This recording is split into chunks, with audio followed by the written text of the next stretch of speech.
First ever factory outlet, Chandanagar, Mukunda Jewelers, opening soon. No making charges.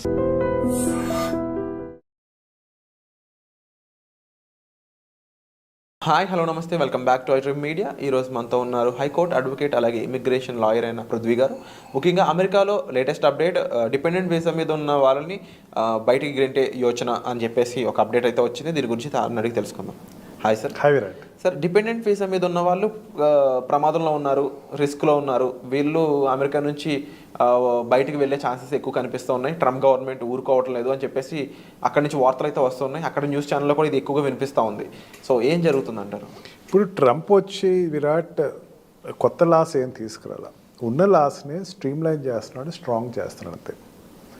అంటే ఒక్కసారి ఒక non immigrants and fake ఇమిగ్రెంట్స్ని ఎప్పుడైతే సంఖ్యలు వేసి పంపించాడో మొత్తం ఇమిగ్రెంట్స్ అంతా ఒకసారి కదిలిపోయారు. నెక్స్ట్ టర్న్ మాదేమో, నెక్స్ట్ టర్న్ మాదేమో అని చెప్పి ఎవరికి వాళ్ళు. ఇప్పుడు చూడండి, ఎక్కడా కూడా ట్రంప్ ఏ H1B కానీ, L1 కానీ, డిపెండెంట్ కానీ, స్టూడెంట్ కానీ దేని మీద కామెంట్ చేయలే. పైపెచ్చు నేను గోల్డెన్ కార్డ్ తీసుకొస్తున్నాను, ఇంకా రావచ్చు అంటే. ఇల్లీగల్ మైగ్రెంట్స్ ఎవరైతే ఉన్నారో వాళ్ళని ఎప్పుడైతే బయటికి పంపించాడో ఒక్కసారి ఉలిక్కి పడ్డది అమెరికా. దీనిలో మెయిన్గా ఉలిక్కి పడేవాళ్ళు ఇప్పుడు ఎవరంటే డిపెండెంట్ వీసా. మనకి డిపెండెంట్ వీసా అంటే ఎవరు వస్తారు? ఆల్రెడీ H1B వీసా మీద ఉండి, లేకపోతే గ్రీన్ కార్డ్ మీద అక్కడ ఉండి, వాళ్ళు parents and spouse and also sister and also children, వీళ్ళు కనుక అమెరికాకు వస్తే కనుక వాళ్ళని డిపెండెంట్ వీసాలో తీసుకెళ్తారు.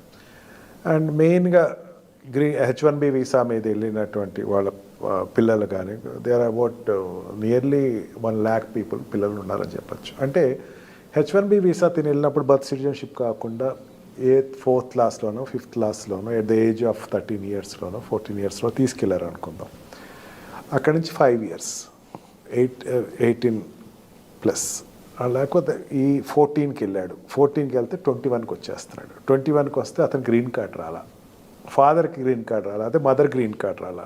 21 క్రాస్ అయిపోయింది. 21 క్రాస్ అయిపోతే అక్కడ మళ్ళీ అప్లై చేయడానికి లేదు. గ్రీన్ కార్డ్ హోల్డర్ కావస్తే వాళ్ళ 21 క్రాస్ అయిన పిల్లలు అప్లై చేయాలి. కానీ గ్రీన్ కార్డ్ లేకుండా H1B వీసా మీద కానీ, L1 వీసా మీద కానీ ఉన్నవాళ్ళు, వాళ్ళ పిల్లలు ఎవరైతే ఉన్నారో వాళ్ళు 21 క్రాస్ అయిన వాళ్ళు మాత్రం they cannot apply for further residency there. They have to leave the country. Previous ఇది పట్టించుకునేవారు కాదు, ఇప్పుడు చాలా స్టబన్గా ఉండొచ్చు అని చెప్పేసి ఒక 21 years అవుతుందంటే వాళ్ళు what we call bachelor degrees complete అవుతాయి. ఈ బ్యాచులర్ డిగ్రీస్ కంప్లీట్ అయిన వాళ్ళు బెటర్ ఏంటంటే అక్కడ MS జాయిన్ అవ్వటం, లేకపోతే జాబ్లో జాయిన్ అవ్వటం. అది చేస్తే కనుక ఆటోమేటిక్గా వాళ్ళు they can exist there and they can start with their for parents. మనకి ఇండియాలో చెప్తే అది కొంత విచిత్రంగా ఉంటుంది. 21 ఏళ్ళు, అదేంటి మా అబ్బాయి 30 ఏళ్ళ వరకు ఇంట్లోనే ఉన్నాడు కదా, లేకపోతే 25 ఏళ్ళ వరకు నా దగ్గరే ఉన్నాడు కదా, జాబ్ లేకపోయినా I gave bread and butter కదా అని చెప్పేసి ఉంటుంది. బట్ అక్కడ ఉండేటువంటి పిల్లలు చూసి మన పిల్లలు కూడా 21 years అయిన తర్వాత ఫ్రీడమ్ కావాలి అని చెప్పేసి అనుకునే వాళ్ళకి ఇప్పుడు Indian system is the best system. నాకు అక్కడ సెక్యూరిటీ ఉంది, కనీసం ఇక్కడ లేదు, ఇక్కడ కూడా ఉంటే బాగుండు అని ఇండియా ఈజ్ గ్రేట్ అనే పరిస్థితికి వచ్చేసారు. 21 క్రాస్ చేసిన వాళ్ళు they have to do MS or they have to take any job. ఈ రెండు కాకుండా మాత్రం అక్కడ కంటిన్యూ అవ్వడానికి లేదు. Okay, they have to leave the country. ఎక్కడికి వెళ్తారు? వాళ్ళకి సంబంధించిన వాళ్ళు వర్క్ చేస్తున్నా వాళ్ళకి ఇది ఉన్నా సరే గ్రీన్ కార్డ్ రాలా, గ్రీన్ కార్డ్ రాలా. L1కి కానీ H1Bకి కానీ గ్రీన్ కార్డ్ రాలా. H4కి ఎక్కడి నుంచి వస్తుంది? అవును, మైనర్ అక్కడ చట్టం చేసేటప్పుడు స్పౌస్కి పట్టించుకోదు. Spouse will be considered. But ఎన్నాళ్ళు ఆ గ్రీన్ కార్డ్ రావడం ఇంకా ఇప్పుడు జనరల్గా 100 years పైన పడుతుంది అన్నట్టు మాటలు వస్తున్నాయి సిటిజన్షిప్ రావడానికి. ఇంకా వీళ్ళందరూ పరిస్థితి ఇంతే అంటారా? అందరూ జాగ్రత్త పడాల్సిందేనా? అందరూ అంతే. H1B నుంచి గ్రీన్ కార్డ్ రాని వాళ్ళందరూ, వాళ్ళ పిల్లలు ఎవరైతే ఉన్నారో 21 క్రాస్ చేసిన వాళ్ళందరూ they have to take alternative remedies like getting job, అయితే MS జాయిన్ అవటం, అక్కడ జాయిన్ అయితే ఎడ్యుకేషన్ చేయటం తప్ప ఇంకో ఆప్షన్ లేదు, ఆపర్చునిటీ లేదు. అన్లెస్ అండ్ అంటే వీళ్ళ గురించి ఏమైనా రెగ్యులేషన్ వస్తే తప్ప as of and they don't need to like అంటే ఏంటంటే ఎటువంటి బిజినెస్ చేయడానికి కానీ ఎటువంటి అదర్ సోర్స్ ఆఫ్ ఇన్కమ్ అనేది ఉండదు. ఇల్లీగల్ ఇమిగ్రెంట్, ఓన్లీ సంఖ్యలు, job in reputed company or study in reputed university. ఇప్పుడు ఒకటి ఇంతకుముందు ఒక ఎపిసోడ్లో మాట్లాడుకున్నాం మనం, విరాట్ కమ్యూనికేషన్ స్కిల్స్ లేక ఇక్కడ మనం బాధపడి అక్కడికి వెళ్ళి బాధపడుతున్నాం అనుకున్నాం. ఏదైనా ప్రాబ్లం వచ్చి అక్కడ జాబ్ రాలేదంటే లేక ఒక కమ్యూనికేషన్. అక్కడే ఉండి నువ్వు 14 years 15 years నుంచి నువ్వు అక్కడ ఉండి 21 క్రాస్ చేసిన తర్వాత నీ కమ్యూనికేషన్ స్కిల్స్ డెవలప్ అయినాయి కదా. అవును, డెఫినెట్లీ నీకు జాబ్ దొరుకుతుంది, యూటిలైజ్ చేసుకోవచ్చు. Utilise it and also do MS.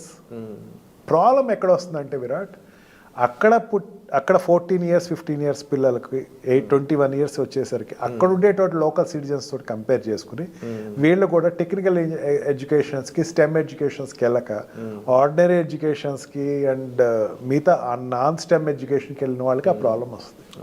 Stem ఎడ్యుకేషన్కి వెళ్ళిన వాళ్ళు ఇప్పటికి ఆ ప్రాబ్లం రాదు. ఈ రెప్యుటేటెడ్ యూనివర్సిటీస్కి ఇప్పుడు అక్కడ ఎన్ఆర్ఐ కోటా ఉంటుంది, నాన్ రెసిడెన్షియల్ ఇండియన్ కోటా అంటే ఎన్ఆర్ఐ అంటే నాన్ యూఎస్సీ. స్పోర్ట్స్లో ఉండొచ్చు సార్, Pardon? స్పోర్ట్స్లో ఉండొచ్చు ఏదైనా స్పోర్ట్స్లో. Yeah, definitely. They can be as an ambassador for sports.